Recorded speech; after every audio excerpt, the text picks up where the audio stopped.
ele sempre está colocando para nós nessas questões profundas do amor, da afetividade, da ternura, colocando em contraponto a questão dos medos, dos nossos medos, das inconsistências, né, de nossa vida.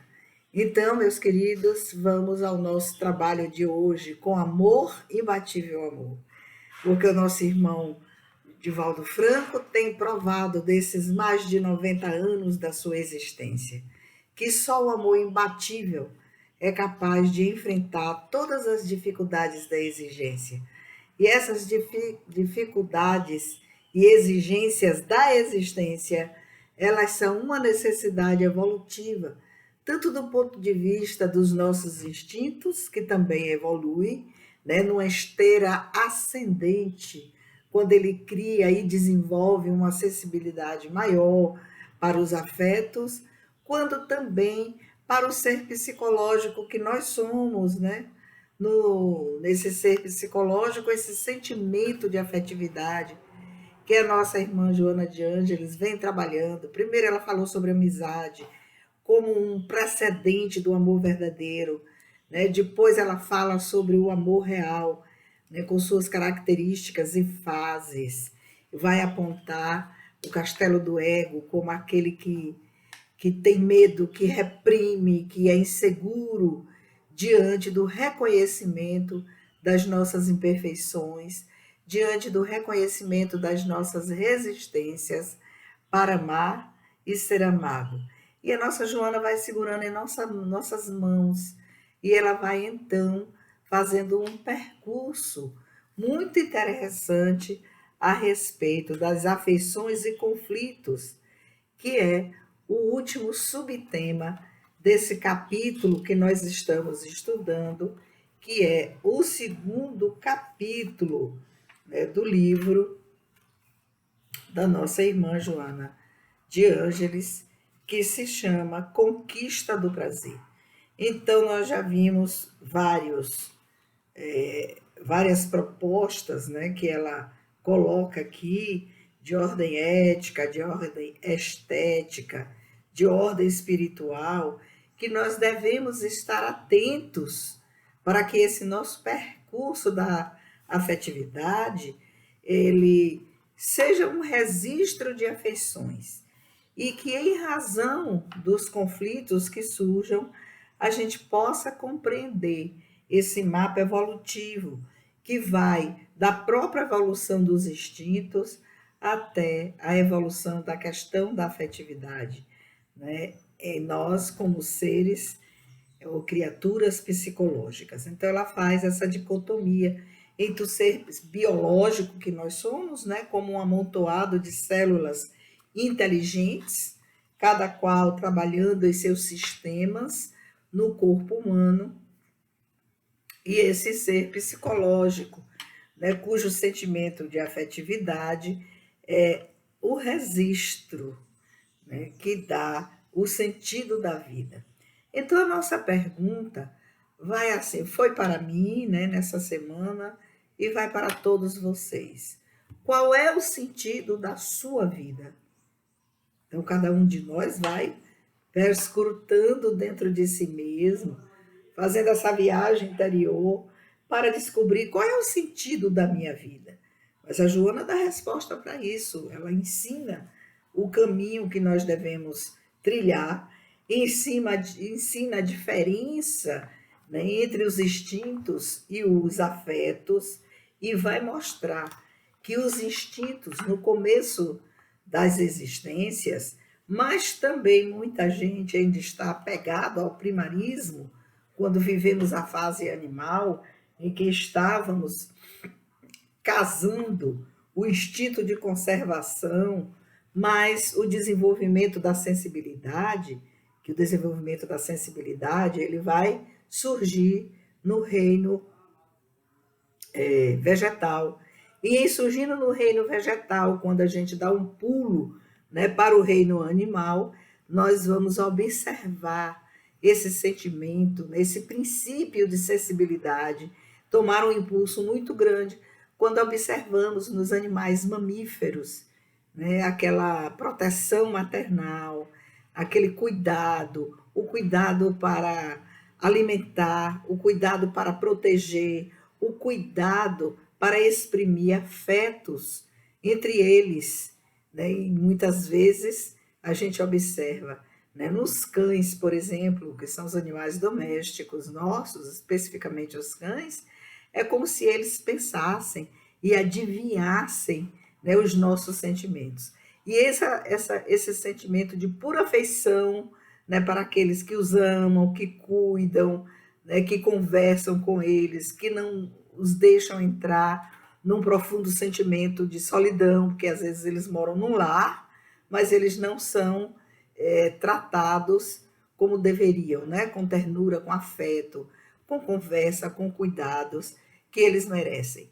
Porque todas as vezes que esses animais encontram lares humanos que dispensam toda essa corrente de energia de amor, eles também evoluem para um dia pisarem na humanidade na qual nós já estamos, depois dessa longa trajetória que fizemos na história da evolução do espírito imortal, do princípio espiritual, que é o espírito imortal. Então, veja bem, a Joana vai dizer o seguinte, que quando os conflitos, olha como ela inaugura o texto, afeições e conflitos. Quando os conflitos interiores, a gente para, eu tenho um conflito? Tem, todos nós temos, uns mais, outros menos. Quando o ego não está muito adoentado, né, dentro do seu castelo, com salas maravilhosas, né, achando que ele é aquele destaque, que é invejado, que precisa ser bajulado, quando alguém não aponta, fica ressentido, fica raivoso. Isso é castelo do ego, né? Então ela diz o seguinte: quando os conflitos interiores não se encontram solucionados, para quê? Os seus conflitos interiores já estão solucionados? É a pergunta que eu fiz para mim também durante a semana inteira. E a minha resposta foi não. Alguns ainda não, muitos eu já solucionei, porque eu aprendi a ir prestando atenção diante das situações dos fatos, como eu reajo. Como eu reajo no pensamento, como eu reajo usando a linguagem falada ou gestual, né? Como eu reajo diante da situação. Então ela diz o seguinte, que quando os conflitos interiores não se encontram solucionados e a imaturidade predomina no comportamento psicológico do ser, você é uma pessoa imatura, você reage como criança que quer sempre ser ouvido, protegido, aí ela vai dizer, a sua afetividade é instável, perturbadora, exigente, nunca se completando. Então a gente para e diz assim, então existe um caminho para que a afetividade ela se complete e não fique mais subjugada aos castelos do ego, que ela saia, né, desse lugar narcísico, dessas questões patológicas, né, que nós mergulhamos e que daí então ela possa produzir, né, uma existência que tem objetivo, uma existência que é solidária, para depois da criação e do colocar em prática a solidariedade, a gente começa a desenvolver a fraternidade. Primeiro você aprende, segundo a orientação de Joana, a ser solidário. Depois você vai aprender a ser fraterno. Não é? Esse salto mais avançado da solidariedade é a fraternidade. Para aquele que se torna um solidário, né, sem exigir, sem apontar, né, sem julgar o próximo, mas apenas por um sentimento fraternal humanitário, porque nos reconhecemos enquanto humanidade reencarnada na Terra, que já ultrapassou aqueles estágios, né, da época da animalidade, e já penetrou na humanidade que nós estamos agora percorrendo há muitos milênios e ainda não aprendemos as lições básicas que Jesus veio aqui nos ensinar. É porque o amar a seu próximo como a ti mesmo, como a si mesmo, é uma lição de profunda solidariedade, de estendida fraternidade. Então, a nossa Joana, ela vai falar aqui com muita propriedade. Primeiro, ser solidário, para depois exercer os deveres da fraternidade, para então pisar no primeiro degrau dos estágios do amor fraternal. Olha, são 3 degraus. Como é que a gente faz isso, Joana? Nos ensine. O que a gente tem que fazer? A Joana disse o seguinte, em que há momentos tão difíceis em nossa vida, porque cada um, por não ter desenvolvido esse sentimento, né, de solidariedade, de dever de fraternidade, e ainda não ter pisado no primeiro degrau do amor verdadeiro, que é a amizade. O primeiro degrau é a amizade, ela já ensinou isso antes, né? Neste mesmo capítulo, nós não aprendemos ainda a ser amigos, porque a gente vive na troca. A gente quer dar e quer receber. Ou não quer dar nada e quer receber tudo. Então, por isso é que vem a pergunta, né? A criatura, que criatura psicológica é você? O ser biológico que você é, todos nós somos, né? Pela nossa complexidade, né? Do corpo que reveste o espírito, do corpo humano. O corpo humano é uma complexidade, é uma aparelhagem fantástica e que muitos de nós ainda não conseguimos reconhecer a beleza da construção desse corpo maravilhoso com seus sistemas trabalhando interligados, todos levados por um único objetivo, que é a permanência do espírito na carne, a permanência do espírito em seu processo evolutivo nas reencarnações. Para cada reencarnação, um corpo biológico, porque o princípio do corpo biológico aqui na Terra é o mesmo, né? O princípio reprodutor é o mesmo, o princípio da construção fetal é o mesmo tempo, com poucas variações. Depois vem as questões psicológicas, né? Que a Joana vai lembrar aqui nesse texto, que a gente precisa observar os nossos traumas de solidão, que às vezes são construídos durante a fase fetal, durante a fase embrionária.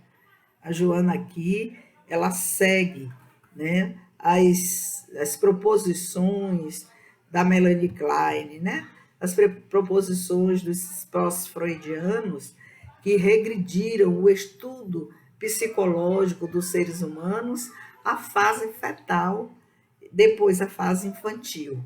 E então ela é consoante com esses entendimentos, com essas ideias, que hoje, no momento que nós estamos vivendo, a tecnologia já permitiu, né, se fazer inúmeros experimentos progressivos com gestantes para obter resultados que já estão por aí nas universidades, né? nas pós-graduações, nos mestrados e doutorados, a respeito da importância da afetividade durante o desenvolvimento fetal e daí por diante cada vez mais. Então, se essas crianças elas tiveram uma experiência de abandono, né? Esse abandono pode ser psicológico, pode ser físico, os dois juntos, né? De famílias desajustadas, né? De mães que não estavam ainda em estado de equilíbrio, né, para a gestação, essas crianças já nascem marcadas por esse profundo abandono, pelo profundo trauma de solidão.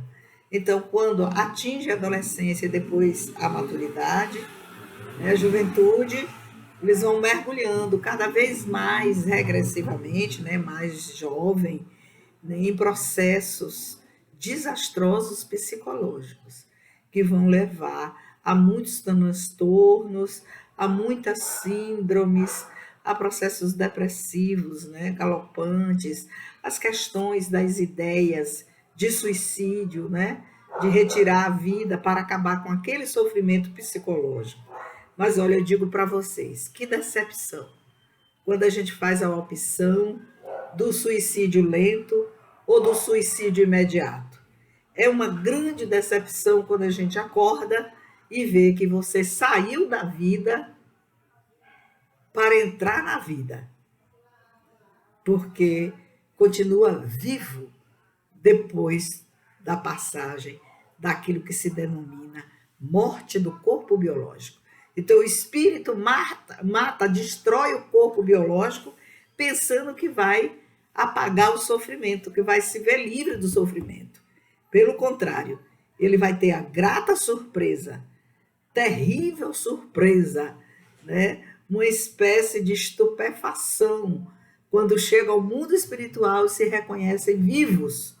E a maioria dessas pessoas carregando seus corpos perispirituais as marcas do suicídio, que é um sofrimento sem fim, né? Até que a misericórdia divina estenda as mãos para que eles sejam recolhidos, né, para a comunidade, sejam recuperados seus perispíritos e sejam encaminhados para uma nova experiência na existência.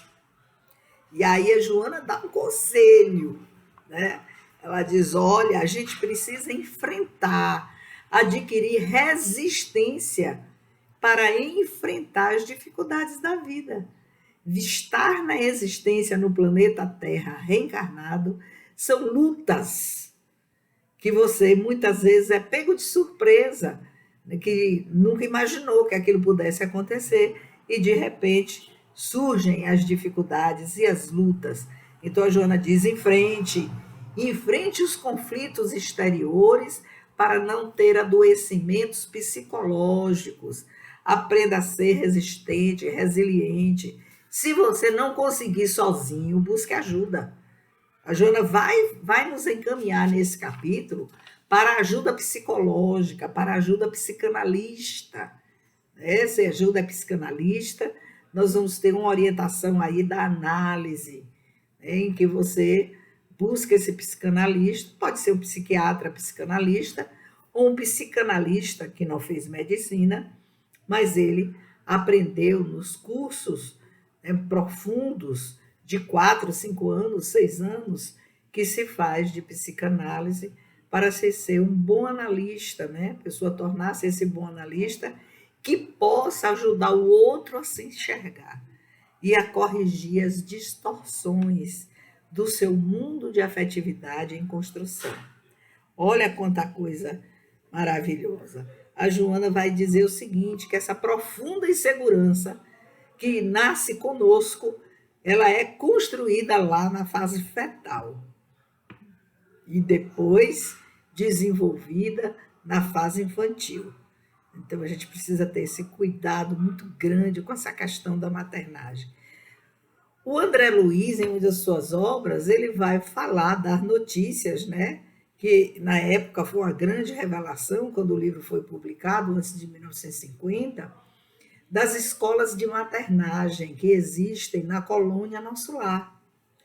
Nessas escolas para você aprender a ser mãe e aprender a ser pai, mas especificamente para as mães que têm a responsabilidade da construção do corpo biológico em seu ventre, né? Olha, são milhares de seres que vão reencarnar na polaridade feminina para a especificidade da maternagem, né? E elas então fazem esses cursos de anos até para aprenderem a solidariedade, os deveres da fraternidade e o exercício do amor.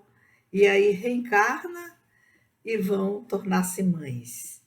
E eu fico pensando assim, ai, quem vai reencarnar com aquela mãe pode ter um sucesso ou não ter sucesso e ter também construído os seus psiquismos em formação, né, traumas de solidão, traumas de abandono, né, que essas criaturas vão castrando, né, as suas próprias vidas em forma de conteúdos afetivos tão doridos, né, que jogam para o inconsciente na tentativa de apagar a dor.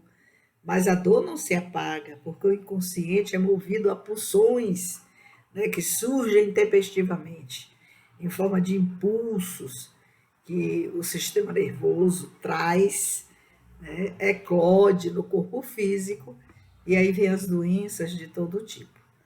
E é preciso tratar tudo isso com muito cuidado, com muito afeto, com muito carinho. A Joana disse que a maioria de nós somos vitimados por um complexo de inferioridade, né, que a maioria das pessoas se compraz. As que se permitem falar do complexo de inferioridade, elas falam como se aquilo fosse um triunfo de serem colocadas no lugar de vítimas, de coitadinhas. E a Jana disse que não tem nada a ver, essas pessoas não acreditam que elas sejam merecedoras de afeição, nem acreditam que elas possam doar afeição por alguém, dar, porque essa área de conflito dessas criaturas, e que somos muitos, ela é tão potente, ela tem uma energia tão potente que termina desenvolvendo uma vinculação, né, muito grande e terrível com parasitas espirituais. Sejam micróbios dessa instância psíquica, sejam pessoas com os mesmos adoecimentos, ou adoecimentos mais profundos, e pelos nossos estados, né, de complexo de inferioridade, porque nós nos sentimos vitimados por eles, que ficam guardados as sete chaves, que muitas vezes, como nos ensina Joana, nós usamos um mascaramento para que o outro não perceba, né, o quanto você tem esse complexo de inferioridade. E a Joana diz que esses parasitas espirituais, quando espíritos desencarnados, eles se transformam em obsessões de larga duração, que muitas vezes extrapolam várias existências, vinculados um ao outro. Olha que coisa. A Joana disse que todas as pessoas merecem afeição, mas elas devem se esforçar. Aí cadê o seu esforço para desenvolver a afeição e ir para a experiência? Sair da linguagem, né, para ir para a experiência. Na experiência, todos nós já estamos, porque estamos todos reencarnados, né? Cada um no seu cadinho, cada um vivendo a sua realidade. Então, a Joana disse que essa experiência, ela deve ser sempre regada com respeito, com a compreensão, com a colocação de limites, né? Porque a gente vê por aí filhos que não respeitam os pais, né? Que tratam com uma indiferença, com xingamentos, coisas tão agressivas, que os pais terminam se culpando porque não souberam criá-los, né? E aí terminam virando joguete desses filhos cruéis. Embora eles possam ter as suas justificativas de desafeto, de abandono, né? Não se sabe. Então a Joana sempre vai orientar: procure um psicólogo ou um psicanalista para arrancar do seu inconsciente essas porções adoecidas que o Jung vai chamar de sombra, essa enorme sombra que afoga tanto o ego, né, que o ego está para a existência da reencarnação, como afoga também os conteúdos inconscientes, que você fica muitas vezes procurando explicação para aquilo e não encontra.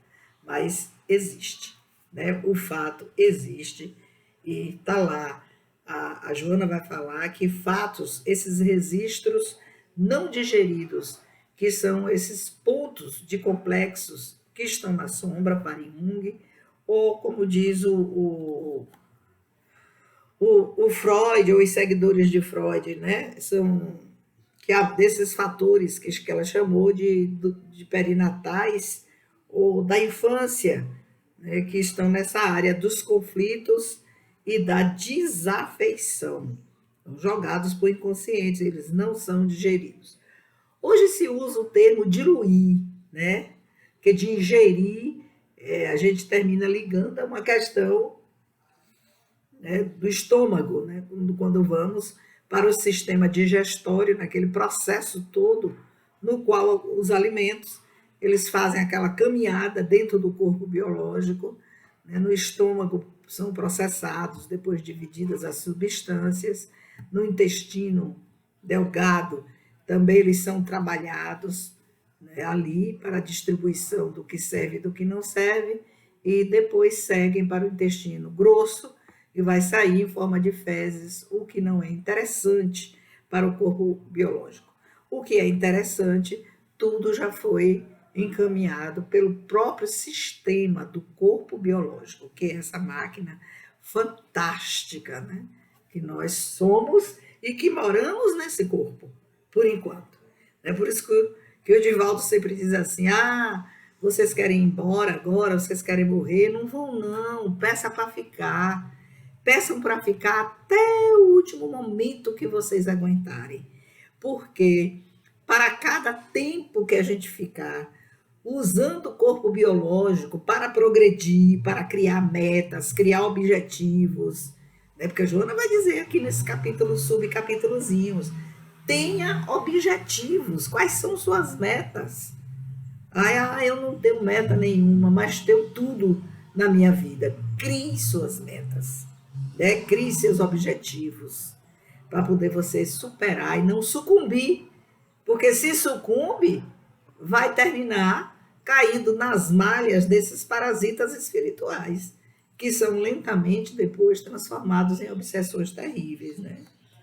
Então, a Joana diz que a afeição é ela que dá sentido à existência humana. É a afeição. Sem afeição, não há existência humana suportável.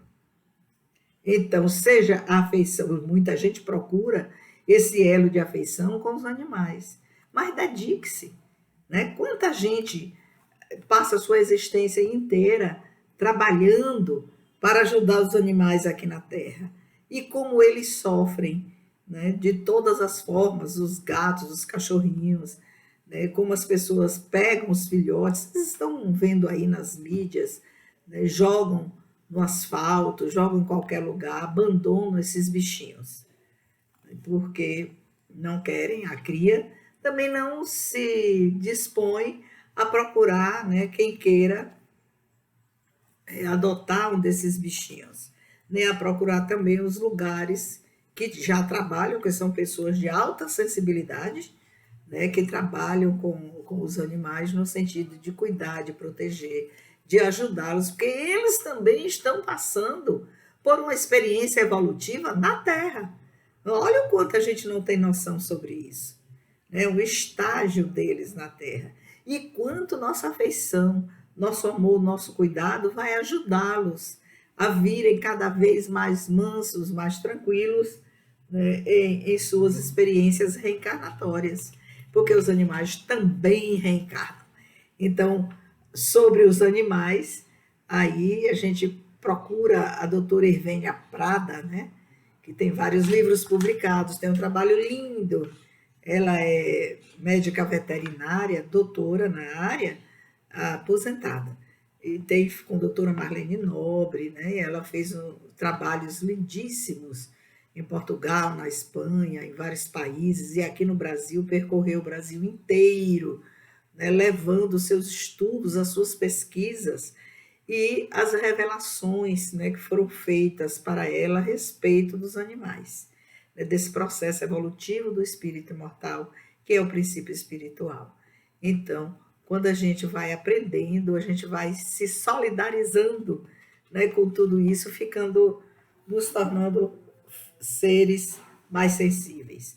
A Joana de Ângeles vai se referir aqui a um psicólogo famoso, o Viktor Frankl.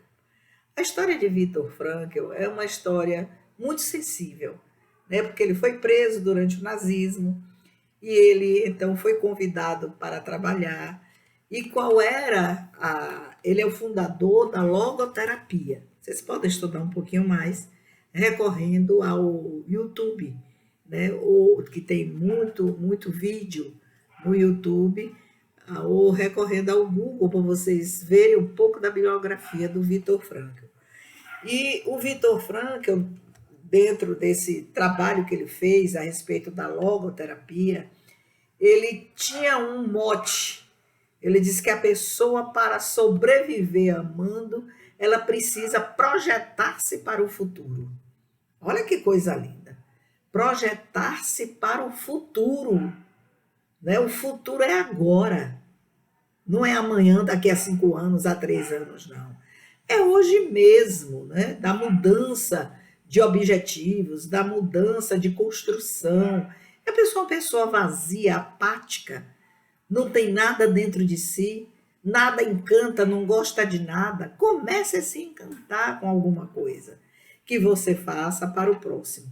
Porque nos diz a Joana que todos nós somos ricos de alguma coisa. Né? Ou sabemos fazer um trabalho manual, ou sabemos cantar, tocar violão, pintar.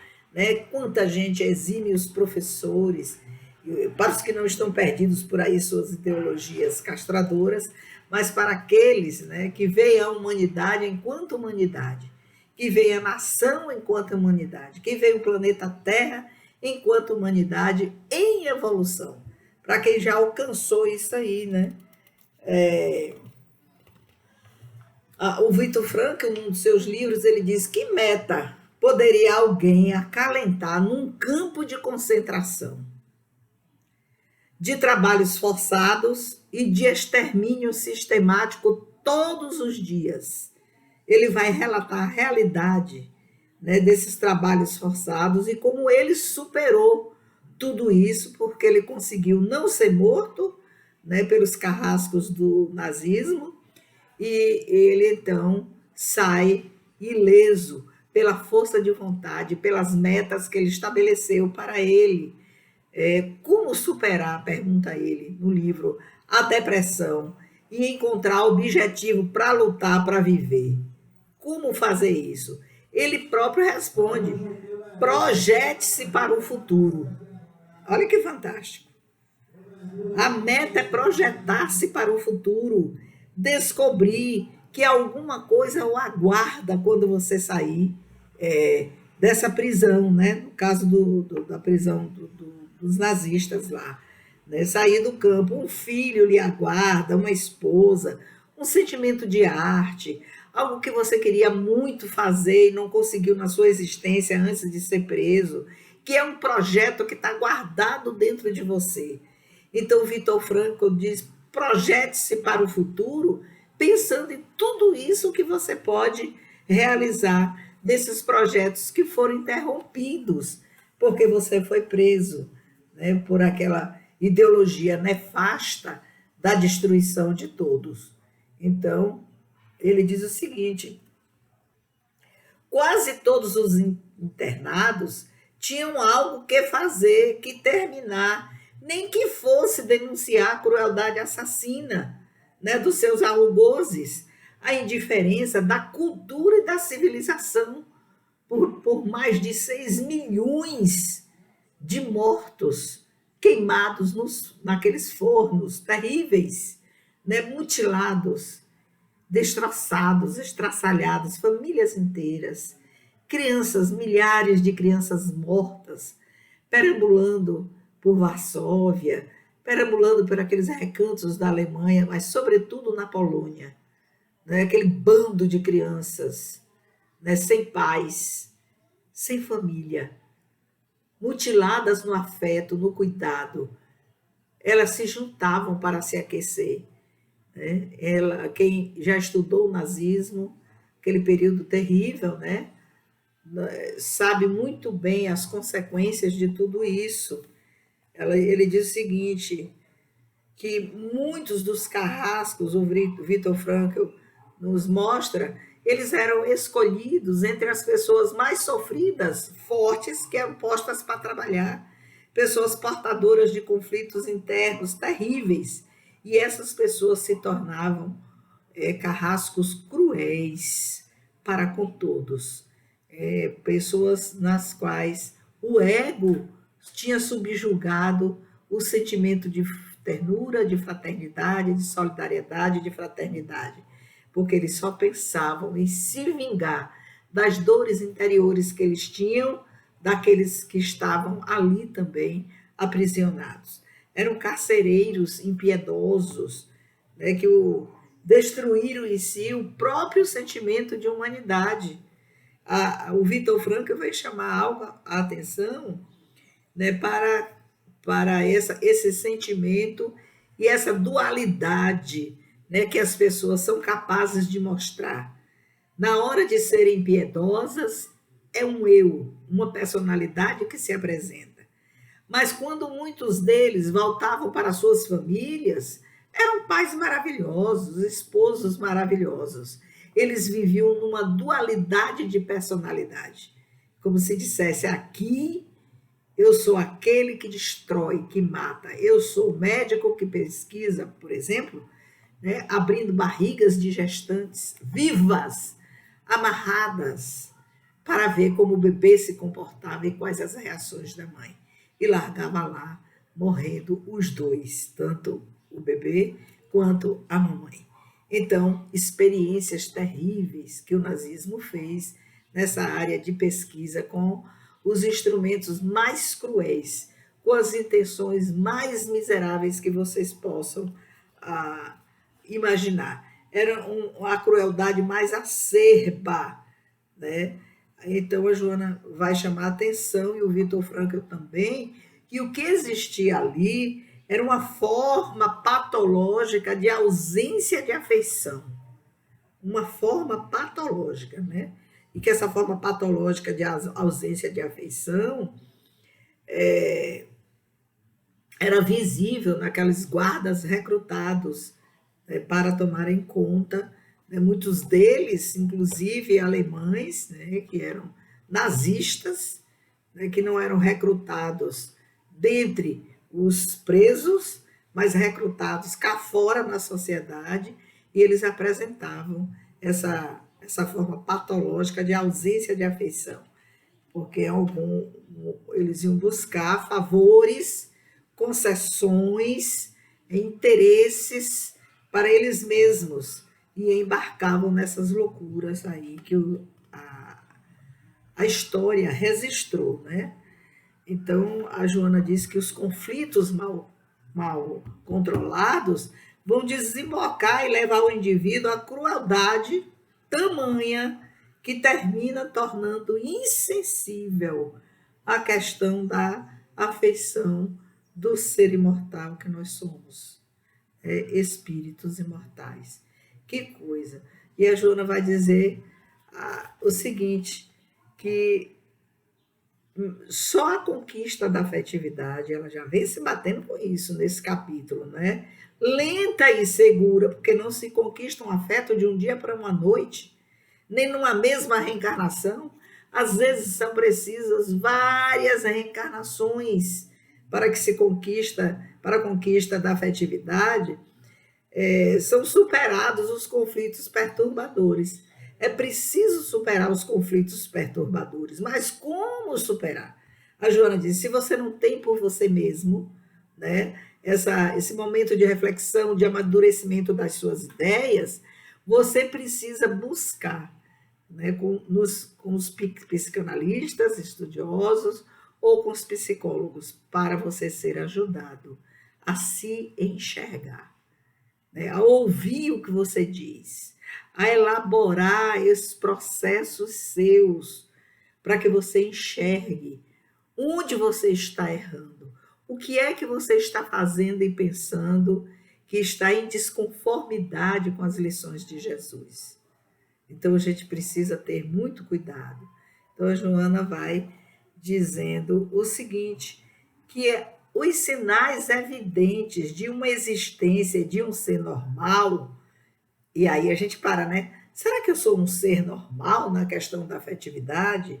Que sinais eu dou de que eu tenho essa normalidade? Porque às vezes pode ser um querer do ego e não uma aproximação entre inconsciente e consciente, ou entre uma aproximação do self com o ego, de tal forma que esses adoecimentos todos, psicológicos ou psíquicos ou da psique, né, eles já estejam tão diminuídos que a gente já consiga vislumbrar uma realidade, né, naquela pessoa ou naqueles espíritos de aproximação com o que Joana chama de seres normais, né? Somos normais? Ela diz que os pródromos do desabrochar da afetividade tranquila. Hoje chama atenção para isso. Você pode começar a desabrochar uma afetividade doentia ou uma afetividade tranquila. Né? E ela vai ensinando aqui no livro a gente fazer a diferença, né, entre essa afetividade tranquila com essa afetividade doentia. Qual é a afetividade doentia?